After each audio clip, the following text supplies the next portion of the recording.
Hi guys, I'm sure you are aware of the fact that we at Condira WWEC tend to take a few very common queries that students ask and then we try to qualify them and to clarify them as well.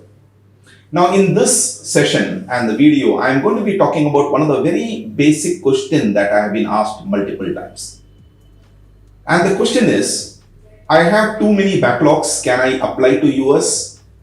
And which other countries can I really consider so as to get admit in a decent enough college?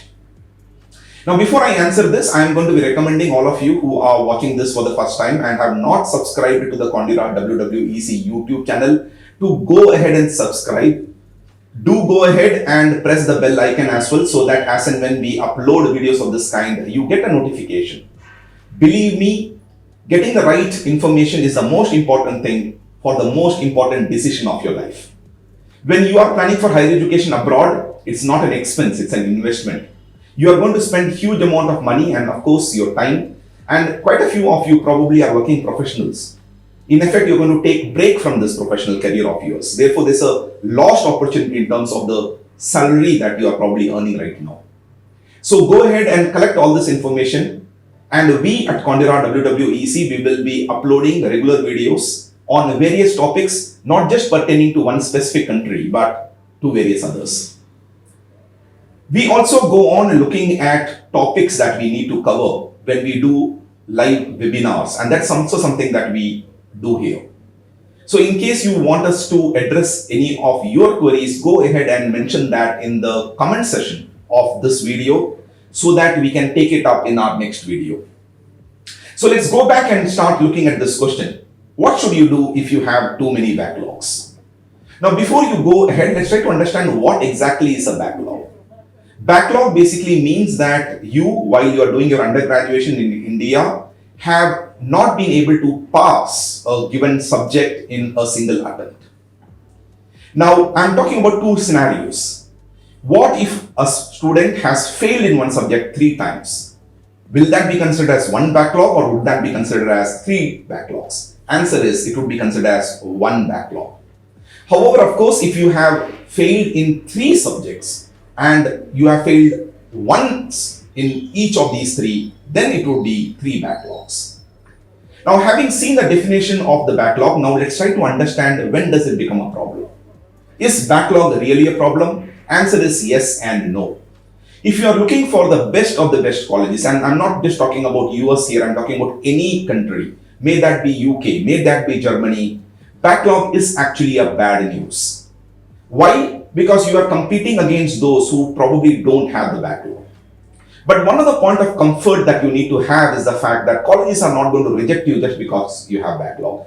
Colleges admission processes are so tuned to look at your profile as a whole. So they are going to look at your academic side, they are going to see what extra thing that you have done, especially related to research.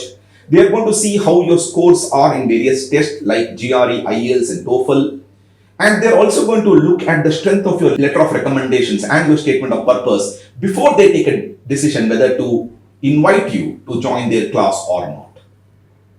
So even if you do have backlogs, which is obviously a negative on the academic side, but you are able to make it up with the positives on the other elements which I mentioned, then you still stand a chance of getting an invite. But yes, there are 2-3 things that you need to understand.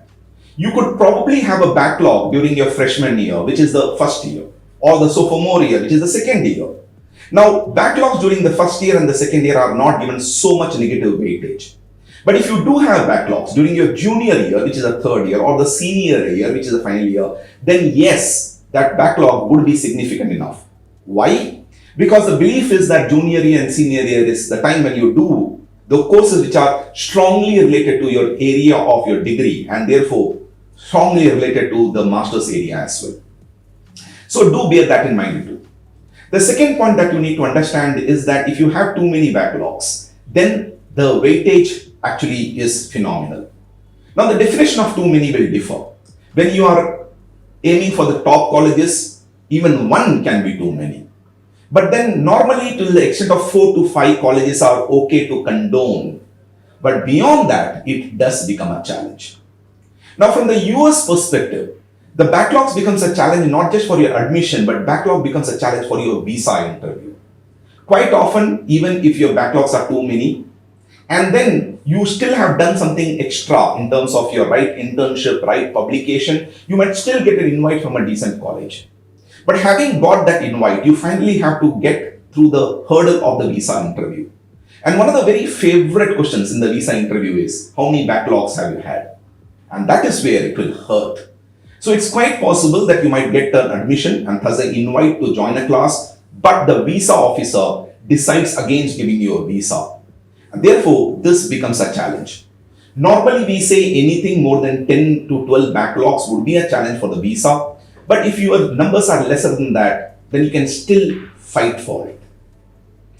But US is not the only country. There are few countries which we know give a lot of weightage. And let's not forget, there's a negative weightage for backlogs. US is one such. Canada is another. Ireland typically would also be penalizing you if you have more than 5 backlogs.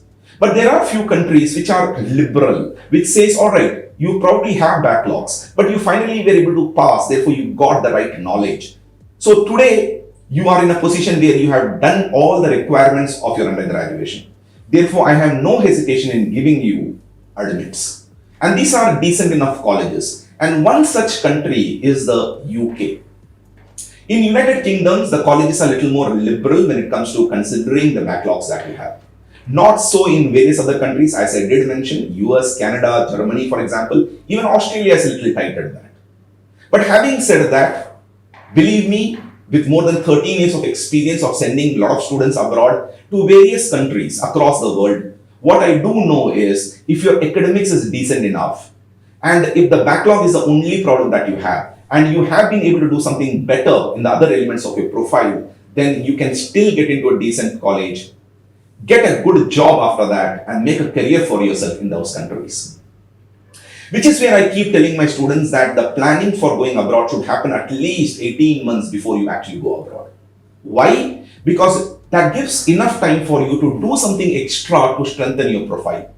Backlogs is history. You can't change that. But yes, if you do have time, then you can do that extra positives to see to it that by the time the application goes to the college, the negatives of the backlogs are countered by the positives that you have been able to do. And there are few things which are very simple to do. For example, taking up few online courses and certifications are big positives. And yes, if you can get a publication at the end of the day, because publication reflects your interest in research, to a large extent that will be able to counter the negatives that you have had, either in form of backlogs or lower GPA. Planning to go abroad, as I keep saying, is easy. It is an implementation process where you need guidance. Feel free to write to us. As I said, with 13 years plus of experience in sending a lot of students abroad, we are good at what we do. What we will be doing is we will be looking at your profile and we will be highlighting the positives and the negatives. Positives are those which will strengthen your case of getting into good college. Negatives are those which will hinder. And then we'll sit with you to help you understand how those negatives can be mitigated. At the end of the day, as long as you are able to submit a strong profile, all these problems, as I talk about in your application, can be taken care of. Go ahead, dream big, but go ahead, seek the right guidance so that when you submit the application, it's the best that you get to submit. After all, this is the biggest decision in your life. So you do have choices of the countries, yes. But just because you have a lower GPA or backlogs should not be the reason why you're compromising or changing on the country that you wish to go to. Why is country important? Because country to a large extent will determine how much demand that is there for the type of expertise that you will get after your masters and therefore the nature of a job. The whole world is in front of you. Make the most of it. The 3 C's which I keep talking about, the right country, the right college and the right course. And that is where the 4th C is going to help you, Condura Online and Condura WWEC. Condura Online is basically into the training for GRE and various elements, and Condura WWC is a consultancy wing of Condura where we basically help you understand the right country for you, help you shortlist the right college for you, and then, of course, help you take that course, which will provide you the job opportunity to do well after the master's too. My name is Mohammad Abdullah, and as I said, I have thousands of students who have gone abroad. Become one more. All the very best.